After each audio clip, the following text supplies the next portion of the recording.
예, 화요일 묵상의 시간입니다. 안정된 삶은 나를 파괴하는 힘이 될 수도 있다. 안정된 삶은 나를 파괴하는 힘이 될 수도 있다. 이런 제목으로 또 오늘 묵상 시작하겠습니다. 어제 우리는 예루살렘 교회의 이 역사적인 흐름을 AD 70년 예루살렘 성전의 파괴로부터 이후 20여 년간의 그 상황에 대해서 우리가 다시 이제 짐작해 봤습니다. 그러니까 사람들의 삶 속에서 어떤 극한 어려운 시기가 다가와도 사실 그 시간을 이제 잘 견디어 나가다 보면 점점 이제 그런 시간들이 지나가죠. 그러면서 안정된 삶으로 나아가기 마련입니다. 그래서 이제 시간이 흐르다 보면 언제 그런 어려움의 시간이 있었는가 싶을 정도로 우리는 또 잊혀져 가게 되죠. 그러니까 성도들을 비롯한 모든 사람들이 추구하는 것이 사실 안정적인 삶인데 그 안정이라는 것에는 살아가야 하는 이유조차 없애버리는 나태함이라는 독이 함께 들어있는 것을 볼 수 있습니다. 그러니까 모든 사람들은 위기를 만나지 않기를 바라면서 위기가 모든 것을 빼앗아갈 수 있다고 생각하고 두려워하는데 좀 다른 각도로 생각해 보면 그 위기라는 것은 모든 것을 빼앗아가는 게 아니라 오히려 사람들에게 삶에 있어서 불필요한 것들, 과하게 가지고 있는 것들을 다 없애는 그런 도구가 될 수도 있다는 거죠. 그러니까 AD 70년 예루살렘 패망을 비롯한 많은 사도들의 그 순교 그리고 나라가 로마에 의해서 완전히 패망하는 건 정말 큰 충격적 위기였을 겁니다. 그러니까 위기라는 것이 긴장감을 주는 건 사실이잖아요. 근데 오히려 위기는 그런 자신들의 현재를 바르게 보게 하고 그래서 그릇되고 불필요한 욕심들을 제거해서 바르고 건강한 삶을 살기 위해서 최적화하는 그런 기회를 만들어 줄 수 있다는 겁니다. 그래서 저들의 삶에서 다가왔던 위기는 바른 믿음을 추구하지 못하게 하는 모든 것들을 버리게 하고 바른 믿음의 길에 서게 하는 기회가 될 수도 있었다라는 거죠. 사실 그 예루살렘에 이 박해가 있었을 때 많은 사람들이 예루살렘을 떠났거든요. 떠난 사람 대부분은 사실 예루살렘에 자기의 재산이나 자기가 어떤 가지고 있는 것들을 두지 않았던 사람들이 많이 떠났습니다. 근데 그 예루살렘에 자기의 것을 많이 가지고 있던 사람들, 비록 교인이라고 해도 그런 사람들은 그 터를 떠날 수 없었고 그렇게 버티며 살다가 결국 AD 70년 로마에 의해서 완전히 다 멸망하는 그런 길로 갔었던 거죠. 그러니까 그런 위기가 단지 위기가 아니라 필요 없는 것들을 불필요한 것들을 없애는 그런 기회가 될 수도 있고 자칫하면 그것으로 또 욕심이 커져서 큰 짐이 될 수도 있다는 겁니다. 그런데 그렇게 큰 위기들이 지나가고 10년, 20년의 세월이 흘러가면서 또 다시 이제 로마 정부가 2차로 박해를 하는데 그거는 AD 93년 정도부터 아주 심하게 시작되는 그 도미티아누스 황제 때 일어나는 박해거든요. 그러니까 처음에 그 AD 한 64, 5년경 이 네로 황제로 시작된 그 박해가 2, 3년 지나가다 이제 멈추잖아요. 그러면서 결국은 이 예루살렘이 패망하면서부터는 사실 그 자체가 위기였지만 어떤 로마 정부의 어떤 탄압이나 이런 것들은 사실은 없었거든요. 그러니까 거의 20년 정도의 그런 시간이 흘러가면서 저들은 결국 그런 위기에서 벗어난 그런 삶을 적당하게 이제 적응하며 살아갈 수 있었던 거죠. 그렇게 살다 보면 나름대로 삶의 터전이 잡히고 비록 우리 나라다, 우리가 주권을 가져다 그렇게는 말 못해도 살아가는 삶에 있어서 나름대로 공동체를 꾸리고 또 나름대로 그 바리새인들을 중심으로 회당을 만들고 사내들이를 만들고 이런 식으로 해서 어떤 안정적인 패턴으로 들어서게 되었을 거라는 겁니다. 다시 말해서 어느 정도 안정이 취해지니까 그러니까 또 이제 사람이라는 게 또 기억을 잊어버리는 거죠. 그러니까 긴장과 위기의식이 사라지고 더불어 편리하고 쉬운 삶, 자신이 추구하고 싶은 것을 더 많이 가지고 따라가는 그런 삶을 시작하게 되는 겁니다. 그러니까 성도들의 삶이 나아지기 시작하면서 보다 더 삶이 이제 위기를 벗어나서 좀 나아지면 보다 더 사명을 온전히 이루어가는 기회가 왔구나 생각하고 사명에 집중하면 좋은데 그게 아니라 세상이 눈에 보이는 거죠. 그동안은 먹고 사는데 바빠서 정신이 없다가 눈을 떠보니까 좋은 세상이 보이는 거예요. 유혹이 많은 세상이 보이니까 거기에 기웃거리고 인간의 본성이 있으니까 자꾸 그런 욕심을 따라 자기 만족을 위한 삶으로 자꾸 치우치더라는 거죠. 그래서 결국 자기 눈과 귀를 만족시키고 자기의 욕심, 자기의 생각에 이끌리는 대로 살아가게 되는 겁니다.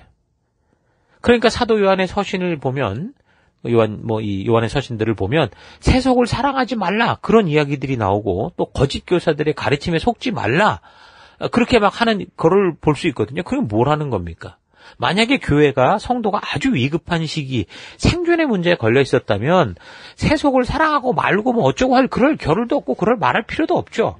또 거짓된 가르침에 뭐 귀를 기울여라 말아라 이렇게 말할 필요도 없었을 건데 그런 충고를 지금 요한이 서신을 통해 말하고 있다는 것은 결국 AD 70년 예루살렘 패망 이후 약 20여 년의 세월 동안 나름대로 살만한 시대가 됐고 한눈 팔 정도가 됐다라는 것을 반증하는 겁니다.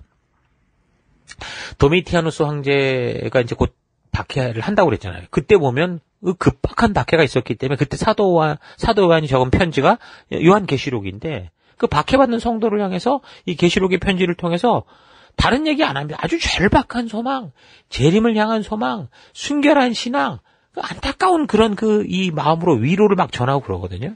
근데 요한일서는 그렇지 않아요. 그러니까 요한일서가 적혀지는 그 시기, 적혀졌던 이유들은 뭐 물론 어떤 위기는 있었다고 하더라도 뭔가 편리한 삶에 익숙해져 가던 시기였고 예수님의 재림을 철저히 소망하며 하나님께서 어떻게 해서든 우리가 가까이 가야 되겠다. 하나님께 가까이 가야겠다. 이런 그런 절박한 시기가 아니었다라는 걸 우리가 알 수 있는 겁니다. AD 64년에서 68년 네로의 박해가 지나고 AD 70년 예루살렘의 멸망의 위기가 지나가면서 약 20여 년의 세월을 통해 교회와 성도들은 나름대로 평안을 추구하고 살아갈 수 있는 그런 호시절을 맞이한 거고 그 편안한 삶의 패턴에서 그 생명의 구세주로 오셔주기를 바라고 재림의 주로 곧 오셔주기를 바라는 그런 마음들이 점차 사라진 거죠. 그러니까 저들의 이런 안녕과 이런 시기가 잘 지나가는 안위가 잘 유지되기를 바라는 그 기복적인 신앙의 함정으로 빠진 거라고 볼 수 있습니다. 그러면서 이제 그러니까 영지주의자들이 하는 주장, 그러니까 적그리스도들이 말하는 거짓 가르침에 미혹되기까지 한 겁니다.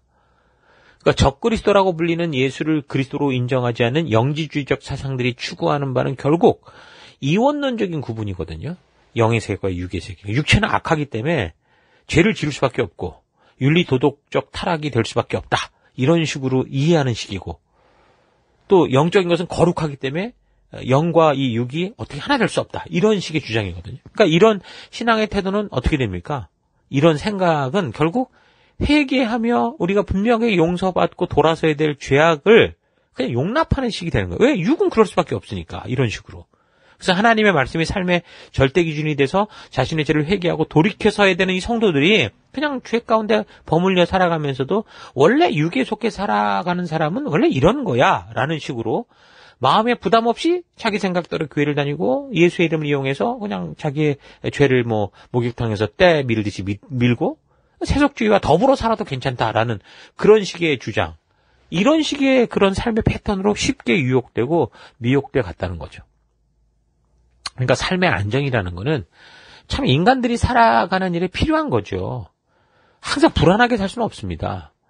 근데 그 안정은 분명 사람들의 영혼을 나태하게 하고 육체의 만족을 더 추구하게 하는 그 위험한 함정이 함께 있다는 겁니다. 오늘날 우리 시대 교회들이 큰 위기에 빠져 있는 거는 왜 그렇습니까? 바깥의 박해와 핍박 때문에 그렇습니까? 아닙니다. 오히려 편안한 세대, 안정적인 세대, 국가가 사람을 먹여 살리는 세대, 먹고 살만한 삶, 하나님이 없어도 보험만 있으면, 하나님이 없어도 돈만 있으면 살만한 삶이 되어 있기 때문에 그런 거예요.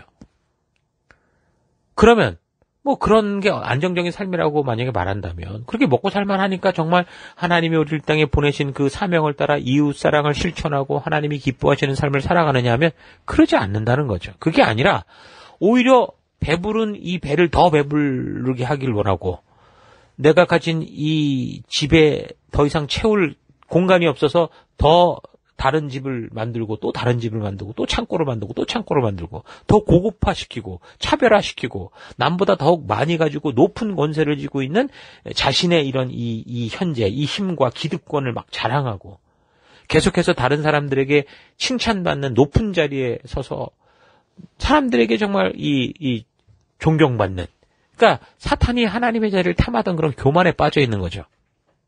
그래서 공부 열심히 해서 남 주는 인생이 아니라 남보다 타이틀 좋은 학교 나왔다고 고개를 바짝 세우고 눈이 찢어져서 다른 웬만한 사람들은 무시하고 또 열심히 돈 벌어서 남 주는 그런 인생이 아니라 이 세상 그 누구도 가지지 못한 것으로 자기를 치장하고 칭찬받고 자기 일수고, 그래서 그렇지 못한 가난한 사람들을 노예나 종 취급하고 또 장애인들을 버러지 취급하고 자신들은 바벨탑같이 높고 고급화된 거대한 럭셔리 아파트 건물 그런 집안에 둥지를 두고 남들은 평생 타보지도 못할 그런 고급차 또 거대한 물건들을 쌓아놓고 다른 사람들과는 차별화되고 고급져 보이는 자신을 자랑하고 그렇게 살고 있는 겁니다. 한국교회도 과거 3, 40년만 전만 해도요. 천막에서 예배드리고 목숨 걸고 복음 전하고 예수님만이 살 길이요 복된 길이라고 외치면서 그땐 돈이 없으니까 성미 내가 먹던 쌀에 어느 정도를 떼다가 매일 조금씩 떼다가 그걸 들여가면서 가난한 사람들 나누고 섬기고 목회자 섬기고 이렇게 살았었어요.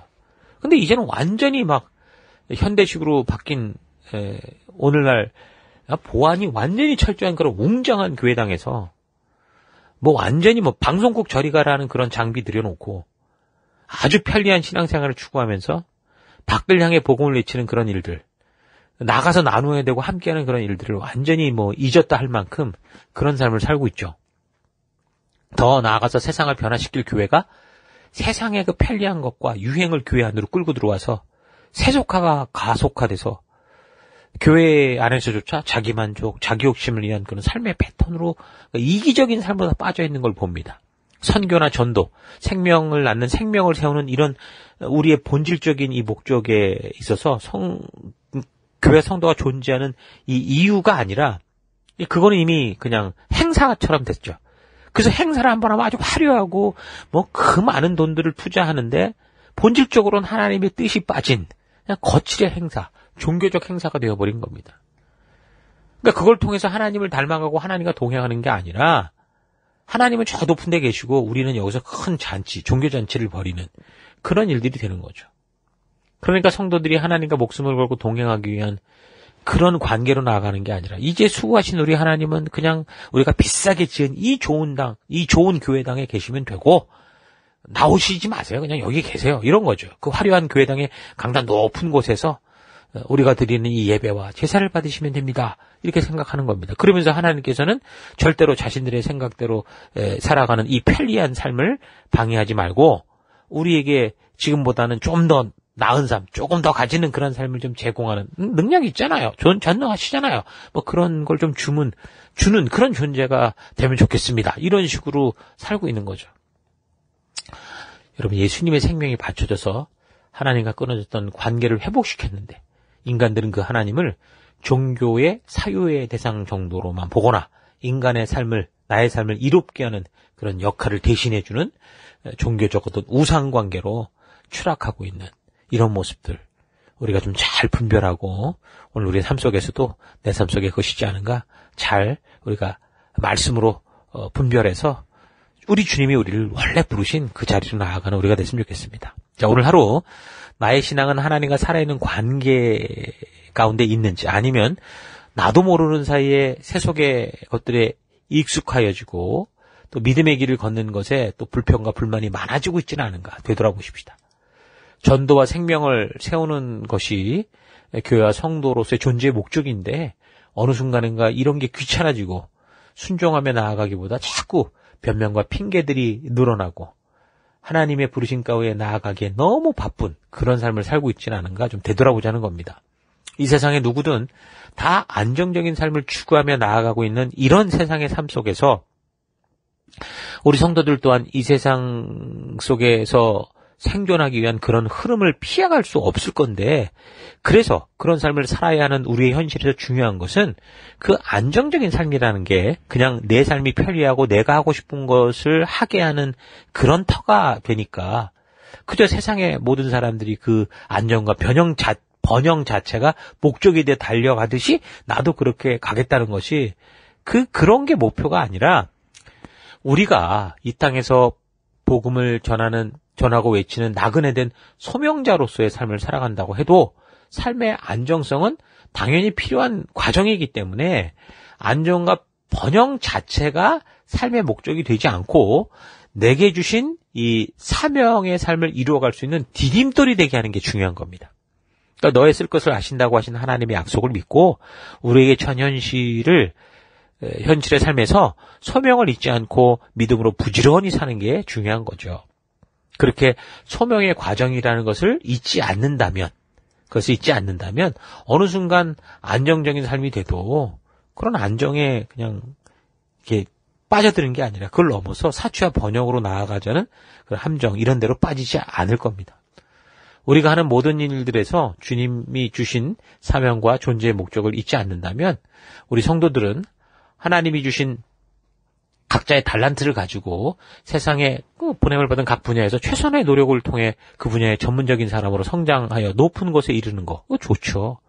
높은 곳에 이르는 것이 목적이 아니라 주신 하루하루의 삶을 믿음으로 부지런히 살며 전도의 삶을 살다 보니까 높은 위치에 이르게 된다면 그곳에서 뭘 하겠습니까? 더 구체적으로 남을 돕고 섬기는 삶. 정말 하나님의 말씀과 가치를 따라 정말 우리에게 주신 것을 필요한 곳으로 흘러가게 하는 그럼 더 큰 영향력을 미치는 그런 삶을 살아가게 되겠죠. 그러니까 누군가는 이런 것을 고지론이다 하면서 비판하기도 하는데 높은 고지를 점령하는 것 자체가 목적이 아닌 주신 사명을 이루어가고자 하는 마음으로 나아간다면 우리 성도들의 부지런한 노력과 수고를 통해 각자의 분야에서 높은 고지를 점령하는 것도 중요합니다. 높은 것이 목적이 아니라 부지런한 순종의 결과가 높은 곳이었다라고 하면 문제가 없는 거죠. 그래서 보다 높은 곳에서 흘러내리는 더 큰 낙차의 힘을 통해 더 큰 영향력을 발휘할 수 있는 건 분명합니다. 혹시 고지를 점령하지 못한다고 해도 분명한 성경의 가치를 따라간다면 하늘 백성으로서의 정체성을 잊지 않고 하루하루 최선을 다하는 그런 삶을 산다면 내가 지금 처한 것이 고지의 아래든 중간이든 높은 곳이든 우리는 그곳에서 그리스도의 향기가 되어 살아갈 거고 주의 마음을 전하는 존재가 될 것이기 때문에 고지론이니 아니니 하는 논쟁에 빠지지 말고 안정해 주는 그런 함정이 아니라 안정해 주는 힘을 가지고 복음을 바르게 전하는 소명자가 되는 복된 삶이 되기를 바랍니다.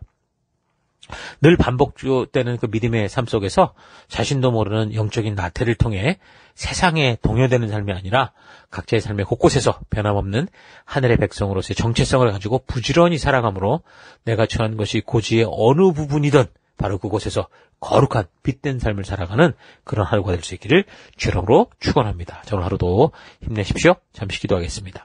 하나님, 마치 자전거를 타고 오르막을 오르듯이 발을 힘차게 젓지 않으면 넘어질 수밖에 없는 인간이라는 이 삶을 살아가면서도 하나님의 모든 것을 이끌어 마술 같은 삶을 살게 하실 것처럼 나 혼자의 욕심대로 살아가는 것을 회개합니다. 주님이 내게 주신 달란트를 가지고 내가 처한 곳에서 최선의 노력을 하며 이 모든 일이 주의 영광을 위한 삶인 것을 잊지 않고 부지런히 그리스도의 향기를 내는 삶 살아가기 원합니다. 주님께서 내게 안정된 삶을 주실 때 나태해지고 소명을 잊어가는 삶이 아니라 그 안정의 힘으로 더더욱 불안정한 이들을 돕고 세우는 그런 힘으로 그런 순종의 삶으로 만들어가는 내가 되기 원합니다. 하나님께서 내가 하루하루 살아갈 때 안정된 그 삶의 터로 나를 이끄실 텐데 그 안정된 삶이 나를 파괴하고 침잠하게 하여 또다시 죄악으로 가는 그런 길이 아니라 그런 이 안정을 통해 더욱더 주의 일에 힘쓸 수 있는 주의 일을 더 크게 볼 수 있는 그런 기회로 만드는 내가 되기 원합니다. 그 길을 인도하시고 함께 하신 하나님 감사드리고 예수님 이름으로 기도했습니다. 아멘.